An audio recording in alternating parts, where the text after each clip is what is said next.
Now Ziegler-Natta polymerization or Ziegler-Natta catalyst.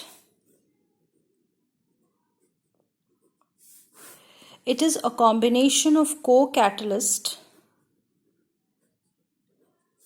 plus a catalyst.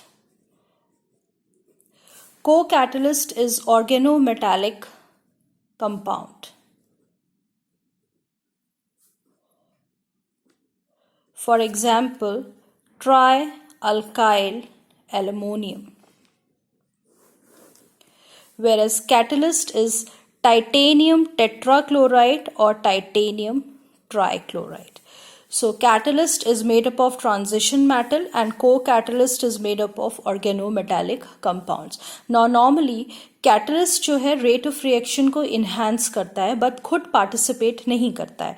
But यहाँ पे पूरा polymerisation जो है वो कैटलिस्ट के ऊपर होगा और को कैटलिस्ट क्या करेगा, उसको सपोर्ट करेगा. So this is the whole process. अब इस पे पॉलिमराइजेशन क्यों हो रहा है? बिकॉज टाइटेनियम जो है वो ट्रांजिशन मेटल है और transition metal has got empty d orbitals और half filled d orbitals. So because इसके पास d orbitals हैं और वो भी empty या half filled हैं, तो जब भी चेन ग्रो करेगी पॉलिमराइजेशन के टाइम में तो इसके पास स्पेस है उस चेन को अकोमोडेट करने के लिए. बट यहाँ पे क्या है, एल्युमिनियम, और एल्युमिनियम के पास d orbitals नहीं है. सो जब चेन ग्रो करेगी तो इसके पास जगह नहीं है उसको अकोमोडेट करने के लिए.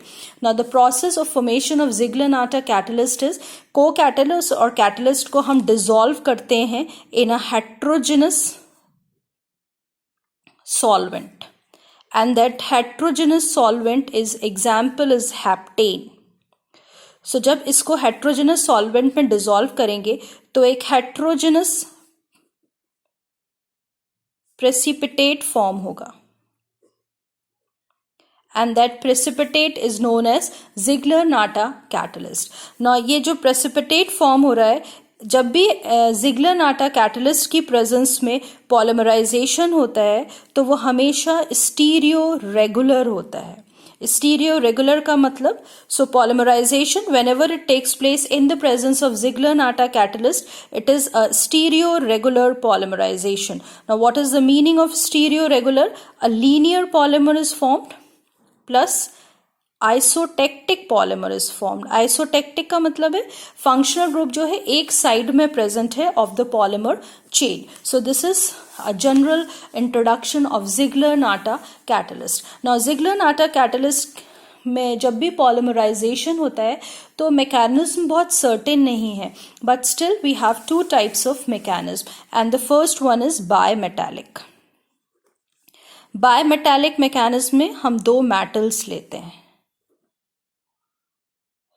सो the first is bimetallic. Titanium R group, aluminum and titanium are the two metals and it is attacked by this monomer.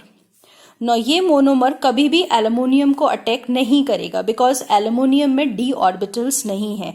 तो ये मोनोमर अटैक करेगा टाइटेनियम को और उसके साथ एक बॉन्ड फॉर्म करेगा. So the structure is titanium R, aluminium R, and this gets attached to this titanium, double bond CH(X). अब क्या होगा, जैसे ही यहाँ पे इसके साथ अटैच होगा ये टाइटेनियम और अल्काइल बॉन्ड जो है ये ब्रेक होगा और इसका आयोनाइजेशन होता है. ये this gets positive charge and this will get negative charge और ये पूरा मोनोमर जो है वो इसके अंदर इनकॉर्पोरेट हो जाता है और एक 6 मेंबर ट्रांजिशन स्टेट फॉर्म होती है which is titanium CH2 CH(X), then we have R, aluminum, R group, and then we have aluminum. सो पहले क्या स्ट्रक्चर था ये, और अब क्या है, ये पूरा ग्रुप जो है इसके अंदर आ गया. This is 6 membered transition state. उसके बाद क्या होता है, इसमें एक इंसर्शन रिएक्शन होता है. Insertion means rearrangement. सो ये जो पूरा ग्रुप है इसका रीअरेंजमेंट होता है and we get titanium CH2 CH(X) R, and then it is attached to aluminum and then we get R group here. Now this is the structure which is formed, which is similar to this one.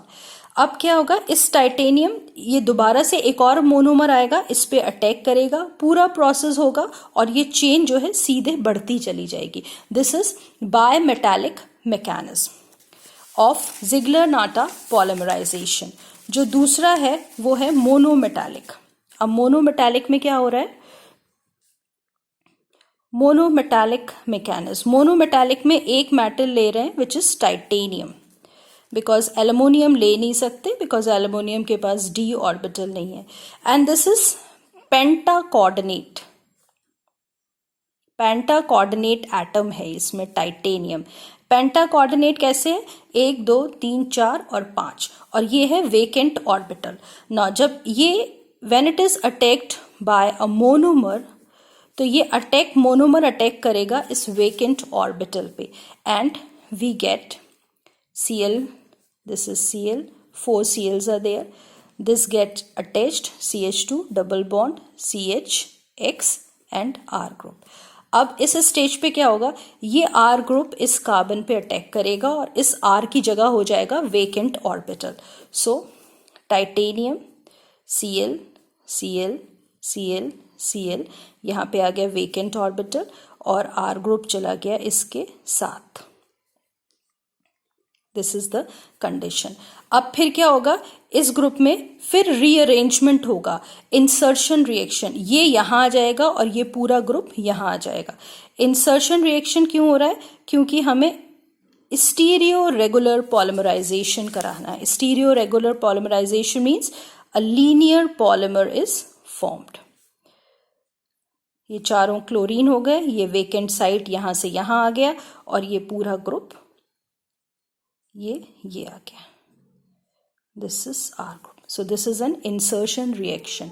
Again इस titanium पे दूसरा monomer attack करेगा, पूरा same process होगा और ये chain ऐसे बढ़ती चली जाएगी. So this is monometallic polymerisation in case of Ziegler Natta catalyst. So Ziegler Natta polymerisation जो प्रपोज्ड है वो 2 तरह का है, बायमेटालिक एंड मोनोमेटालिक.